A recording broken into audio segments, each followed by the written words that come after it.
Hello నమస్తే. బెంగాల్ ఎన్నికల schedule release అయింది ఆదివారం సాయంత్రం 4 గంటలకు. సిఈసి జ్ఞానేష్ కుమార్ ఎన్నికల షెడ్యూల్ రిలీజ్ చేశారు 5 రాష్ట్రాలతో పాటు బెంగాల్తో కలిపి. సో 5 రాష్ట్రాలతో పాటు బెంగాల్కు ఎన్నికలు జరగబోతున్నాయి. బెంగాల్ ఎన్నికలు ఈసారి దేశంలో అత్యంత ఆసక్తిని రేపుతున్నాయి. బెంగాల్లో ఎట్టి పరిస్థితుల్లో అధికారంలోకి రావాలని భారతీయ జనతా పార్టీ కలలు కంటోంది. గడిచిన ఎన్నికల్లో విశ్వ ప్రయత్నం చేసినప్పటికీ అధికారం దరిదాపులకి రాలేకపోయింది. ఈసారి మమతని అడ్డుకోవాలి, బెంగాల్లో అధికారాన్ని సాధించాలని పట్టుదలగా ఉంది. దానికి సంబంధించి గతంలో చేసిన ప్రయత్నాలన్నీ ఫెయిల్ అయిన నేపథ్యంలో ఈసారి తమ తురుపు ముక్కగా ఉన్న, తమ అమ్ముల పొదిలో పెద్ద అస్త్రంగా ఉన్న ఎలక్షన్ కమిషన్ని వాడుతున్నట్టు కనపడుతోంది. ఈ మాట నేను ఎందుకంటున్నానంటే, ఇటీవల కాలంలో జరిగిన అనేక ఎన్నికలకు సంబంధించి ప్రతిపక్షాలు తాము పోరాటం చేస్తోంది భారతీయ జనతా పార్టీతోట, ఎలక్షన్ కమిషన్ తోట అర్థం కాని పరిస్థితుల్లోకి వెళ్ళిపోయాయి. ఎలక్షన్ కమిషన్ చేతల కారణంగా, ఎలక్షన్ కమిషన్ నిర్వాహకం కారణంగా చేష్టలుడిగి చూడక తప్పని పరిస్థితి ప్రతిపక్షాలకు, ప్రజలకు కూడా ఎదురవుతోంది.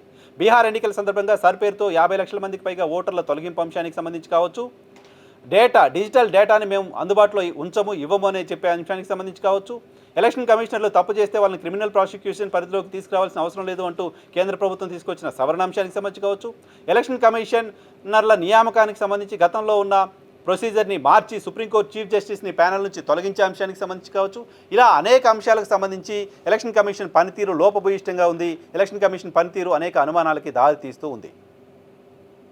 ఈ నేపథ్యంలో ఆదివారం సాయంత్రం 4 గంటలకు ఎన్నికల షెడ్యూల్ రిలీజ్ చేస్తే, నిన్న సోమవారం సాయంత్రానికి ఎలక్షన్ కమిషన్ పని ప్రారంభించింది. ఎలక్షన్ కమిషన్ ఏం పని ప్రారంభించింది? ఎలక్షన్ కమిషన్ ఇప్పటికే సర్ పేరుతో లక్షలాది ఓట్లను బెంగాల్లో తొలగించింది. బంగ్లాదేశ్ నుంచి కొంతమంది వచ్చారు, ఇంకా ఎక్కడి నుంచి వచ్చారనే పేరుతో వెస్ట్ బెంగాల్లో దాదాపు 50 లక్షల మంది ఓట్లను తొలగించేశారు సర్ పేరుతో. సో ఈ ఓట్ల తొలగింపుకు వ్యతిరేకంగానే అక్కడ పార్టీలన్నీ ఆందోళన చేస్తూ వచ్చాయి. ఇప్పుడు షెడ్యూల్ వచ్చిన తర్వాత పూర్తిగా యంత్రాంగం అంతా కూడా ఎలక్షన్ కమిషన్ అండర్లోకి వెళ్ళిపోతుంది. సో రాష్ట్ర ప్రభుత్వానికి సంబంధించిన పవర్ అక్కడేం పనిచేసే పరిస్థితి ఉండదు. ఎలక్షన్ కమిషన్ అండర్లోనే మొత్తం అధికార యంత్రాంగం పనిచేయాల్సిన అవసరం ఉంటుంది. సో అధికార యంత్రాంగం అంతా మన కంట్రోల్లో ఉండాలి, మనం చెప్పిన వాళ్ళు ఉండాలి, మనం చెప్పిన పనే చేసేటట్టు ఉండాలి. అంటే ఏం చేయాలి? ఏ ప్రభుత్వాన్ని అధికారంలోకి రాగానే తమకు సంబంధించిన అధికారులను నియమించుకుంటుంది. చీఫ్ సెక్రటరీగా, డీజీపీలుగా ఉన్న వాళ్ళు కొంతమంది కంటిన్యూ చేస్తారు, లేకపోతే కొత్త వాళ్ళని తమ టీంని ఏర్పాటు చేసుకుంటారు. అలాగా సొంత టీంని ఏర్పాటు చేసుకునే ప్రయత్నం ఎలక్షన్ కమిషన్ చేసింది. గతంలో ఎప్పుడూ లేనిది. 1-2 సందర్భాల్లో ఎక్కడైనా జరిగి ఉండొచ్చు, కానీ ఈ స్థాయిలో సమూల ప్రక్షాళన ఎలక్షన్ కమిషన్ అధికారుల పట్ల చేయడం అనేది ఇంత తొందరగా ఎప్పుడు చూడలేదు. ఎలక్షన్ కమిషన్కి ఏదైనా రాజకీయ పార్టీలకు పలానా ఆఫీసర్ ఇలా బయాస్డ్గా ఉన్నారు, పలానా ఆఫీసర్ పైన ఈ రకంగా అలిగేషన్స్ ఉన్నాయి, పలానా ఆఫీసర్కి అధికార పార్టీతో సంబంధాలు ఉన్నాయి, అధికార పార్టీ గెలుపు కోసం ఆయన పనిచేస్తారని అనుమానం ఉంది మాకు, కాబట్టి ఈయన తొలగించండి అంటే ఎలక్షన్ కమిషన్కి ఎవరైనా అప్లికేషన్ పెట్టుకుంటే ఎలక్షన్ కమిషన్ దృష్టికి ఎవరైనా తీసుకెళ్తే అధికారులను తొలగించడం గతంలో చూసాం. కానీ అలా కాకుండా ఎలక్షన్ కమిషన్ ఎటువంటి కంప్లైంట్ ఏ అధికారిపైన రాకుండా ఎన్నికల షెడ్యూల్ వచ్చిన 24 గంటల తర్వాత ఇమీడియట్గా ఆ రాష్ట్రానికి సంబంధించిన చీఫ్ సెక్రటరీని మార్చేసింది, ఆ రాష్ట్రానికి సంబంధించిన హోమ్ సెక్రటరీని మార్చేసింది, ఆ రాష్ట్రానికి సంబంధించిన డీజీపీని మార్చేసింది, కోల్కతా కమిషనర్ని మార్చేసింది, లా అండ్ ఆర్డర్ డీజీని మార్చేసింది. 5 కీలకమైన అధికారులని పదవుల నుంచి తొలగించేసింది ఎలక్షన్ కమిషన్. ఎలక్షన్ కమిషన్కి ఆ రకమైన పవర్ ఉంది. అధికారులందరినీ మార్చేసింది, కొత్త అధికారులని ఆ స్థానాల్లో నియమించింది. So law and order DG చాలా క్రూషియల్ రోల్ ఉంటుంది, కోల్కతా కమిషనర్ చాలా క్రూషియల్ రోల్ ఉంటుంది, డీజీపీని ఇమీడియట్గా మార్చేశారు, చీఫ్ సెక్రటరీని మార్చేశారు, హోంశాఖ కార్యదర్శిని కూడా మార్చేశారు.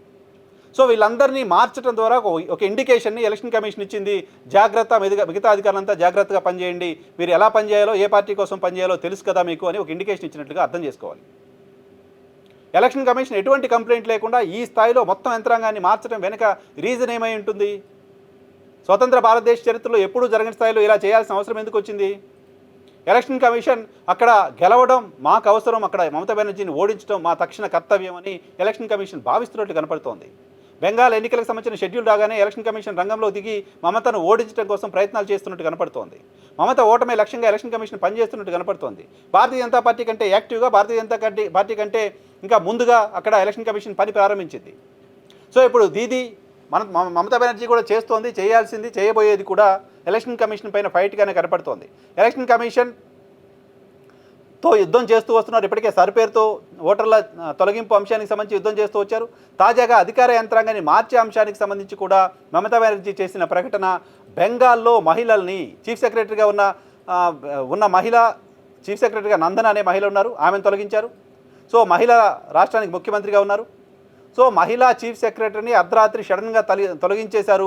మహిళల పట్ల, బెంగాలీల పట్ల భారతీయ జనతా పార్టీకి ఉన్న ఉద్దేశం ఏంటో, భారతీయ జనతా పార్టీకి ఉన్న ఆలోచన ఏంటో ఒకసారి గమనించండి అంటూ ఈ తొలగింపుల తర్వాత మమతా బెనర్జీ మాట్లాడారు. ఈ వీడియోలో నేను కేవలం ఎలక్షన్ కమిషన్ తప్పుపడడం కోసమో, భారతీయ జనతా పార్టీని తప్పుపడడం కోసమో మాట్లాడట్లేదు. ఈ దేశంలో ఎన్నికలు స్వేచ్ఛాయుత వాతావరణంలో నిష్పక్షపాతంగా జరిగాయి అని కనీసం జనాలు అనుకోవాలి. జరిగాయా లేదా విషయం తర్వాత విషయం. జనాలు కనీసం అలా భావించాలి. అలా భావించడానికి సంబంధించిన అవకాశం కూడా లేకుండా ఎలక్షన్ కమిషన్ నిస్సిగ్గుగా బిహేవ్ చేస్తోంది. ఎలక్షన్ కమిషన్ దుర్మార్గంగా వ్యవహరిస్తోంది. ఎలక్షన్ కమిషన్ టార్గెట్గా వ్యవహరిస్తోంది. ఇది నా ఆరోపణ కాదు.